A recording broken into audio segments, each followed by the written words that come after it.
तर विद्यार्थी मित्रांनो आणि पालक वर्गांनो, आज आपली कॅप राऊंड 2 ची सीट अलॉटमेंट झालेली आहे।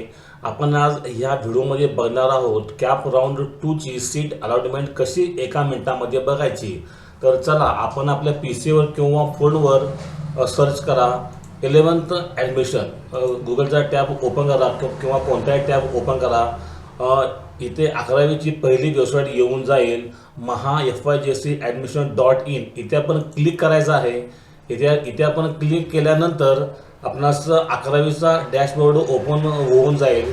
इथे आपण वरती बघायचं आहे, इथे वरती डाव्या बाजूला होम सर्च कॉलेज आणि इथे एक ऑप्शन आहे सीट अलॉटमेंट लिस्ट। तर यावरती आपण क्लिक करायचं आहे। तर यावर आपण क्लिक केल्यानंतर बघायचं आहे की यावरती आपण क्लिक केल्यानंतर आपणास अलॉटमेंट लिस्ट ॲप्लिकेशन नंबर आपणास दिसून जातो। तर इथे आपण आपला ॲप्लिकेशन नंबर टाकायचा आहे। इथे आपण आपला ॲप्लिकेशन नंबर टाकायचा आहे आणि इथे सर्च म्हणायचं आहे।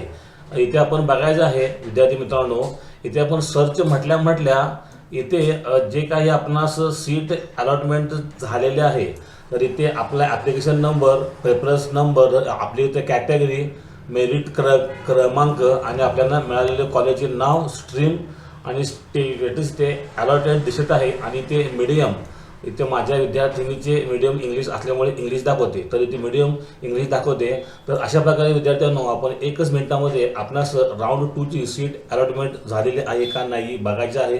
विद्यार्थी मित्रांनो, व्हिडिओ आवडला असेल शेअर करा, लाईक करा, कमेंट करा आणि माझ्या चॅनलला सबस्क्राईब पण करा, कारण असेच महत्त्वपूर्ण व्हिडिओ पुढे येत राहतात। धन्यवाद, थँक्यू।